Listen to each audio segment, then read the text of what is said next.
right in the middle of the Green Mountains. It's a dirt road, as you can see. It's beautiful up here. Got people coming up and going. It's really good hiking up through here. On the other side, we'll go down and we can take a look-see. It was all washboard stone, but I'm here because I'm going to be doing my 25,000 mile review, I guess. It's really not a review for, say, this bike's 2001 Yamaha FZ1, but it is at 25,000 miles, and I figured I'd pull over, kind of talk about the bike and my bike in particular. So we're at 25,003 miles. The cool thing about this is I'm about 500 miles shy for my personal 25,000 mile mark for this season. So it's an old freaking Japanese bike, guys. It's 18 years old, okay? So it was a barn find. Shout out to Jay, the guy I bought it from. He kind of brought it back to life, and then I kind of finished it off. And I'm just going to go through the good, the bad, what I've done, my personal modifications, what makes this Jedz approved. So as you can see, it's not a pretty bike, guys. It's not. It's got a little cracks here, little scratches. I've got these vinyl covers. The tank was pretty scuffed up and started to rust, so I kind of cleaned them up and protected them with some vinyl pads I made, so to kind of just protect the paint and the rust. And then I can also use my tank bag and not worry about scratching the paint more. This particular bike runs with a 20 valve inline 4-cylinder, double overhead cam, R1 engine found in the 2000 and 2001 bikes. It actually has a pretty good stator on it. Charging system's all right. It's not like the Gen 2 bikes where the stators will grenade. This one's pretty reliable. The only thing, there's a minor grievance about this particular bike. Second gear can fail on some of these models, but I think we're at the point, or some of these years, but we're at the point where if it hasn't broken yet, it probably won't break. That's just kind of how it is with these guys. Let's just go over some of the things I've done. I've added a taller zero gravity windscreen. I've added one of these auxiliary windscreens to kind of add pitch. It's pretty comfortable. Running a full LED conversion. I've got a yellow headlight and a white headlight. The yellow's kind of just to kind of give you a little more flash, make you be a little more, seen. But it is dual white on high beam, and it's wicked bright. Good spread. Can see very easily. I also got this guy set up with Givi hard cases. The cool thing about this bike is that you can really kind of set it up the way you want. It's a standard motorcycle. It's a super standard universal Japanese motorcycle. So you can kind of just get the standard bike and then you kind of just build it the way you want it, or have it set up the way you want it. I personally have the lower foot pegs on. I've got highway pegs on. I'm running a dirt bike bar with weighted ends, and I've got copper BBs in here to really just kind of soak up all the vibration. It's super smooth. Plus I got bar risers, so it's like super comfortable. Heated grips, works out great. I've also done a couple of modifications. The motor usually comes in a silver paint. I redid that, painted the motor black, put on some new stainless hardware because it was getting kind of faded. Like I said, this bike was sitting in a shop for 10 years, somewhere near the coast, so I really exchanged all the rusty bits out with some new bits, or just cleaned up the bits that were there. But, fresh paint. I've done the 4-degree ignition advancer on it. I have done the jet kit. This is the Jedz Moto jet kit. So basically, I'm running 127.5 mains, which is really great for, kind of diversifies the bike. You basically you kind of, sacrifice a little bit, like where I live down in the lower elevations under 1,000 feet. But when it comes time for me to go on my big, huge trips across the country next year, as I'm going to do this on this old bike, it's really going to help out with the elevation changes. So if I have to go through the Rockies or anything like that, I'm not really going to be choking the bike out with fuel. It's going to be running a little better through the higher elevations. So it was a bit of a compromise. But the stock jetting is pretty rich on these bikes, stock on the main, but they really choke it out in the idle and on the needle. So I'm running some shims on the needles to raise them up a little bit. I'm also running 3.5 out on the fuel mixture screws, where it's usually 0.75 to 1. So the bike starts up easier, way easier, and runs really good down low. and it's yielding pretty good miles per gallon. Last tank I got was about 45 miles per gallon, which is pretty good. Also running the Yoshimura slip-on and a modified airbox, just to kind of complement the other modifications. The other thing I did was the intake boots were completely trashed. They were very cracked. I actually had one that cracked through, so I replaced the intake boots when I replaced all the cables. The control cables had done new throttle cable, new clutch, new choke. I just wanted brand new cables, new control cables, so I didn't have to worry about it because I obviously snapped my throttle. So I said, let's replace it all. And while I was in there, I ported out the Chinese intake boots, which honestly, guys, they're about the same quality as OEM. They look exactly the same as OEM. The rubber is really good. Now I've got about 1,200 miles on these boots that are ported out.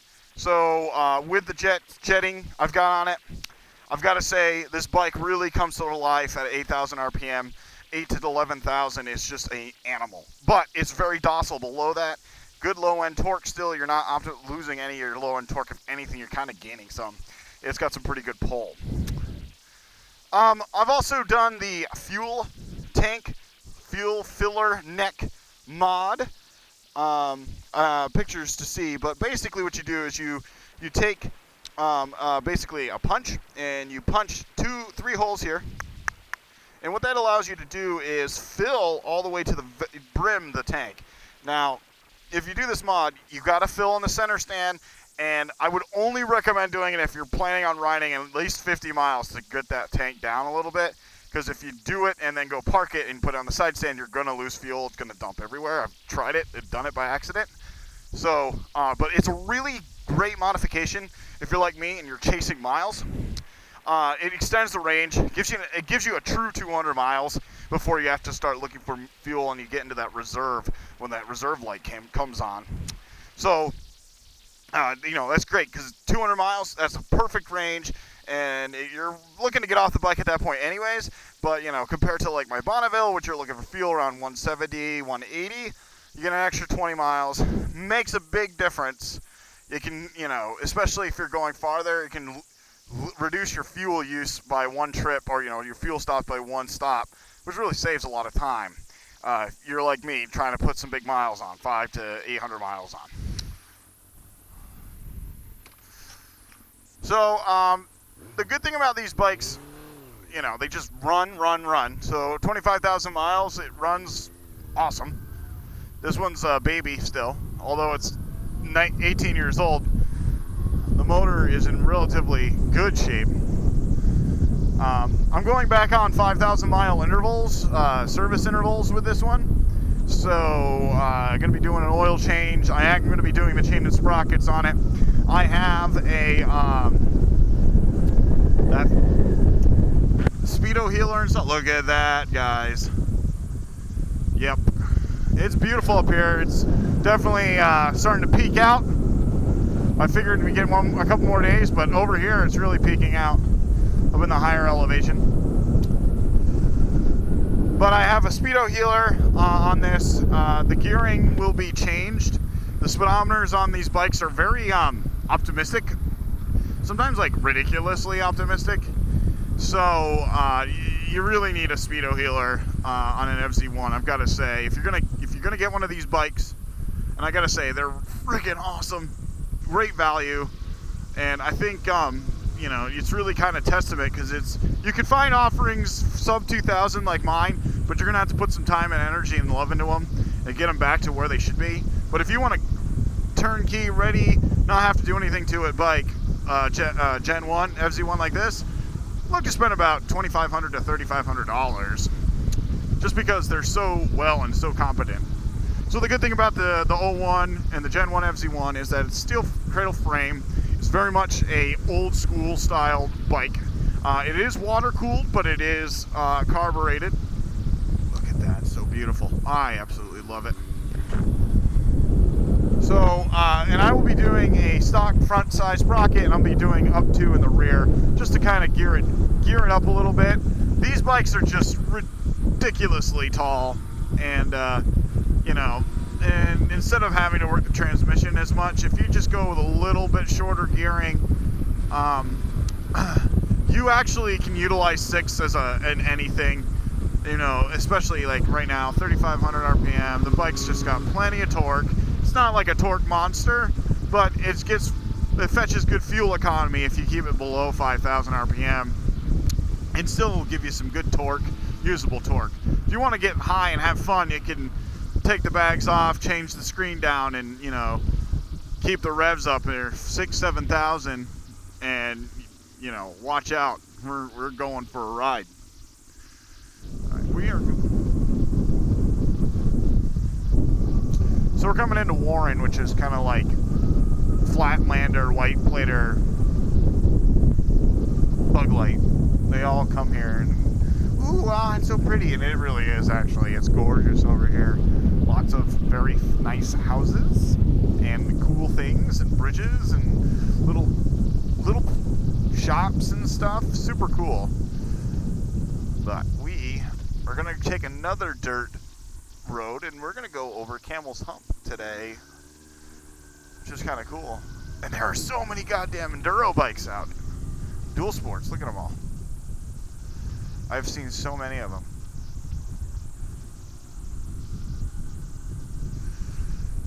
And cobblestone and the little river.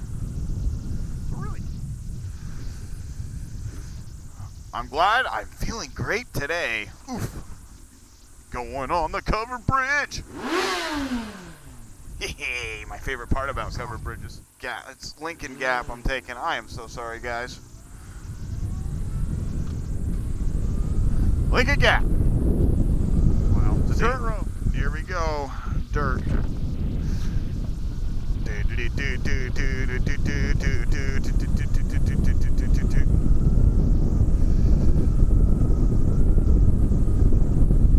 Oh, look how beautiful it is.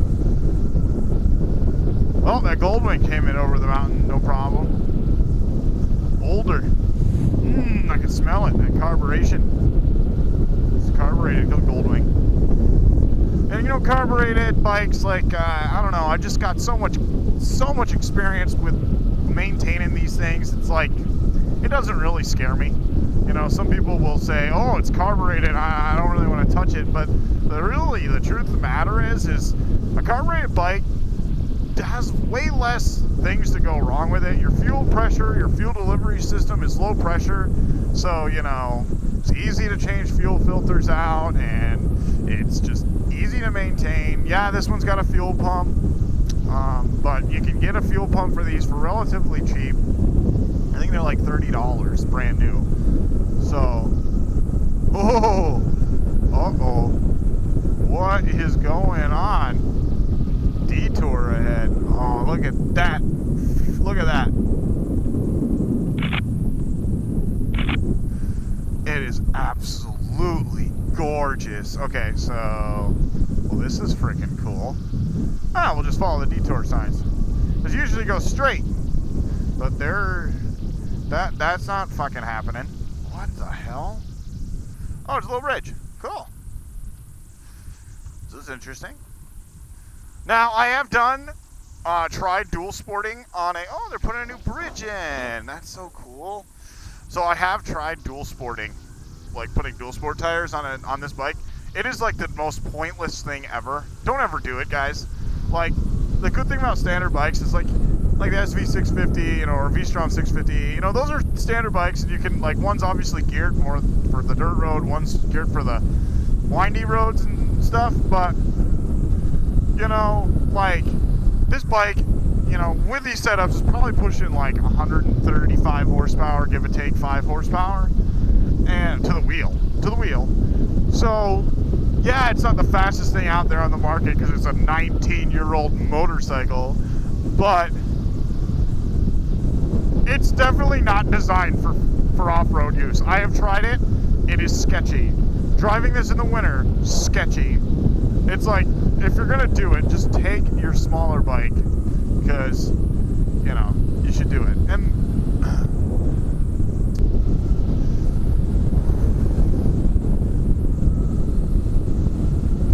all right, so we're coming out of Warren and we're coming into Lincoln. Speed 35. Wow, they just paved this road. This is great. It's really nice road. We used to stop up here, and I remember one time Henry came up through here, and he stopped right here, and he didn't set the side stand down, and his fucking bike started rolling back. It was great. Look at that view, guys. I mean, there's trees, but look, some runoff. Up, up, up, and away! Watch out, there's a lot of hikers up here. People driving around. As you can see, this is a great place to hike. And it's just beautiful up here, guys. Hey, hiker. I don't know what that was about. I think it was give me some jazz hands or something. Woo! The engine braking, it was better, but I adjusted the low end fueling, so it doesn't really engine brake as well as it used to.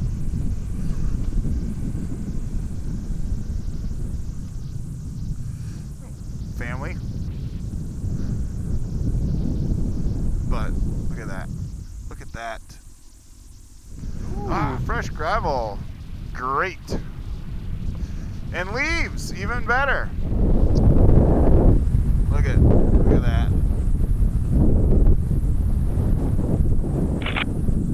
Take a picture of that.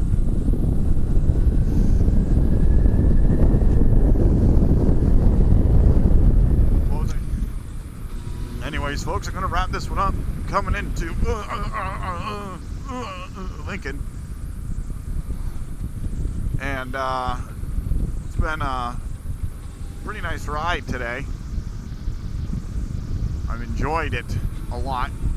I'm glad to see that the FZ1 has ran a full week, no problems. Imagine that, no problems. Except the chain sprocket. It's talking. It still works though. It's just, it's old. It's definitely stock, so it needs to go. Whoa, hello. Just walk out. Don't look. It's fine. Who needs to look?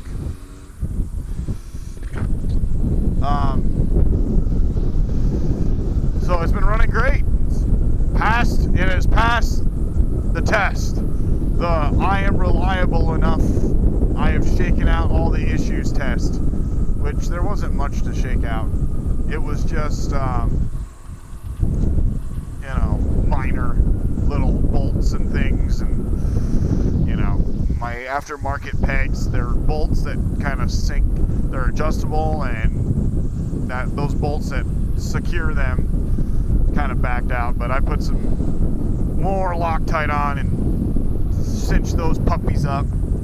But other than that, the bike is running great. Carburetion's right on the money, which is good, because if I was having problems with the carburation, I'd either foul out or break something, and everything seems good. So I think I'm going to keep running it until it's time to go to Maryland in October. So anyways, guys, thanks for tuning in. If you like what you see, make sure you like or subscribe. Sorry, this isn't really a total review of a FZ1 at 25,000 miles. It's a review of a 18-year-old motorcycle with 25,000 miles on it. It's not the prettiest thing, but guess what? It's a Japanese bike, so it runs like a top. That's all I gotta say, period. You know, any other brand, any other make, you know, that's a reason why Yamaha beats Honda. Go look it up, actually. Look it up. Yamaha is more reliable than Honda. There's a reason. These freaking things just don't die. You maintain them, you take good care of them, they take good care of you. That's how Yamaha works. And that's my review. So thanks for tuning in. Like, subscribe if you like it. If you don't, well, you know, don't like it. Alright, guys. Have a great one. Lifesaver.